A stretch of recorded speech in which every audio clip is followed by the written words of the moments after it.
Hi hello నమస్తే welcome to Telugu కథల ప్రపంచం. ఈవేళ మనం చెప్పుకోబోయే కథ బేతాళ కథలులోని అతిథి సత్కారం. పట్టువదలని విక్రమార్కుడు చెట్టు వద్దకు తిరిగి వెళ్ళి చెట్టుపై నుంచి శవాన్ని దించి భుజాన వేసుకుని ఎప్పటిలాగే శ్మశానం కేసి నడవసాగాడు. అప్పుడు శవంలోని బేతాళుడు, రాజా, మీ పట్టుదల చూడగా చూడగా నాకు దృఢవ్రతుడి కథ గుర్తుకొస్తుంది. అతని పట్టుదలకు దేవతలే లొంగిపోవలసి వచ్చింది. శ్రమ తెలియకుండా ఉండేందుకు నీకు అతని కథ చెబుతాను విను అంటూ ఇలా చెప్పసాగాడు. శ్వేతవనంలో దృఢవ్రతుడనేవాడు ఆశ్రమం నిర్మించుకుని ఉండేవాడు. అతను బ్రహ్మచారి, ఒంటరివాడు. అతను తపస్సు చేసిన వాడు కూడా కాడు. కానీ యావజ్జీవం అతిథి సత్కార వ్రత నియమం తప్పకుండా ఆచరించాడు. ఏ వేళలో ఎవరు వచ్చినా సరే అతను తన కుటీరంలోకి ఆహ్వానించి తనకున్న దానిలోనే పెట్టి పంపేవాడు. అతను కుటీరం విడిచి బయటకు వెళితే కందమూల ఫలాల కోసమే వెళ్ళేవాడు. తన అవసరాలకు మించి తెచ్చేవాడు. అందుచేత అతిథులకు పెట్టడానికి అతని వద్ద పండో ఫలమో ఎప్పుడూ ఉంటూనే ఉంటుంది. ఇలా ఉండగా ఒకనాడు అర్ధరాత్రి దాటి ఎవరో వచ్చి తలుపు తట్టారు. దృఢవ్రతుడు తలుపు తీసి చూసేసరికి ఒక ఆజానుబాహుడైన ఋషి, మంచి తేజస్సు గలవాడు కనిపించి, ఆకలిగా ఉన్నది, భోజనం పెట్టగలవా అని అడిగాడు. దయచేయండి దయచేయండి అన్నాడు దృఢవ్రతుడు ఆ ఋషిని లోపలికి ఆహ్వానిస్తూ. నేను ఒక్కడే కాదు, నా వెంట ఇంకా 7గురున్నారు. అందరము ఆకలితోనే ఉన్నాం అన్నాడా ఋషి. వారిని కూడా లోపలికి రమ్మనండి అన్నాడు దృఢవ్రతుడు. అలా అన్నాడే గాని అతని గుండె పిచపిచలాడుతుంది. అతని కుటీరంలో 2 దుంపలు, 2-3 ఫలాలు మించి ఏమీ లేవు.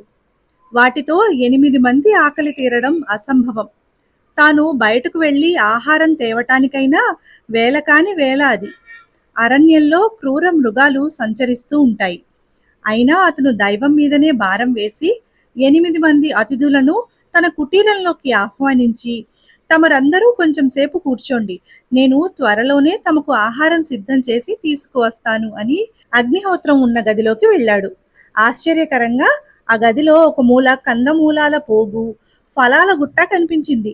అవి ఎలా వచ్చాయా అన్న విషయం పట్టించుకోకుండా దృఢవ్రతుడు తన అతిథులకు ఫలాలు ఇచ్చి, వారు వాటిని తినేలోపుగా కందమూల ఫలాలను చక్కగా కాల్చి తెచ్చి వారి ముందు ఉంచాడు. ఈ ఆతిథ్యంతో అతిథులు చాలా సంతృప్తి చెందారు. వారికి పెద్ద అయిన ఋషి దృఢవ్రతుడితో, పుణ్యాత్ముడివి, ఈ పుణ్యం ఊరికే పోదు, మేమిక వెళ్ళి వస్తాం అన్నాడు. తెల్లవారేదాకా విశ్రమించి వెళ్ళవచ్చునే అన్నాడు దృఢవ్రతుడు. మాకు రాత్రి పగలు అన్న విచక్షణ లేదు.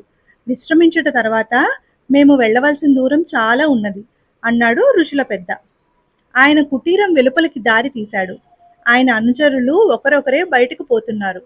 అప్పుడు వారిలో ఆఖరివాడు దృఢవ్రతుణ్ణి సమీపించి రహస్యంగా, పిచ్చివాడా, ఆయనను ఊరికే పోనిస్తున్నావేమిటి?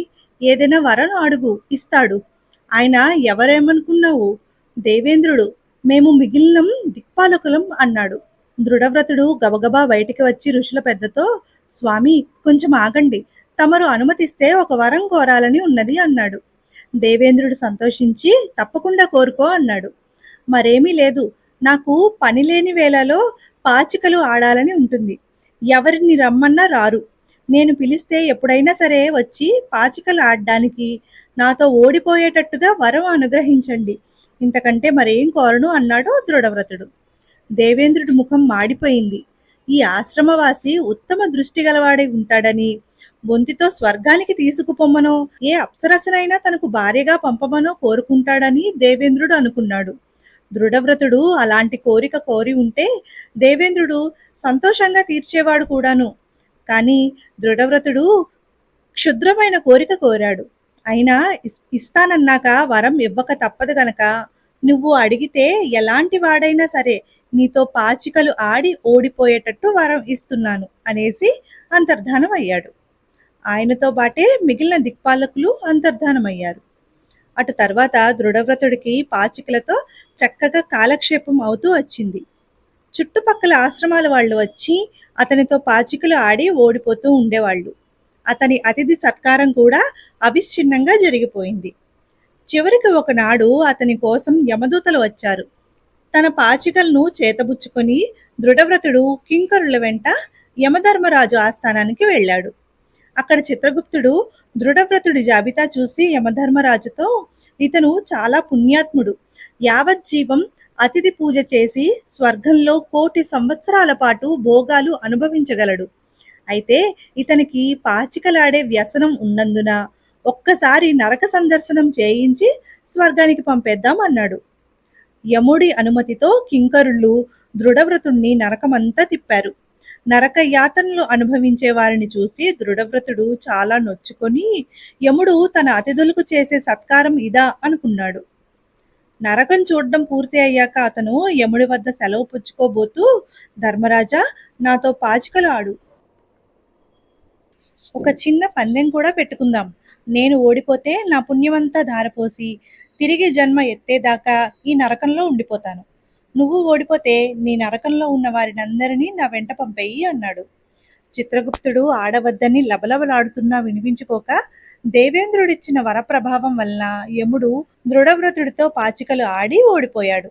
అందుచేత ఆయన నరకమంతా ఖాళీ చేసి పాపులందరినీ దృఢవ్రతుడి వెంట పంపక తప్పింది కాదు. యమకింకర్లు దృఢవ్రతుణ్ణి అతని అనుచరులను స్వర్గద్వారం వద్దకు చేర్చి అక్కడ ద్వారపాలకుడితో, ఈ ధృతవ్రతుడికి యమధర్మరాజు గారు 1,000,000 సంవత్సరాలు స్వర్గ సుఖాలు నిర్ణయించారు అని చెప్పి వెళ్ళిపోయాడు.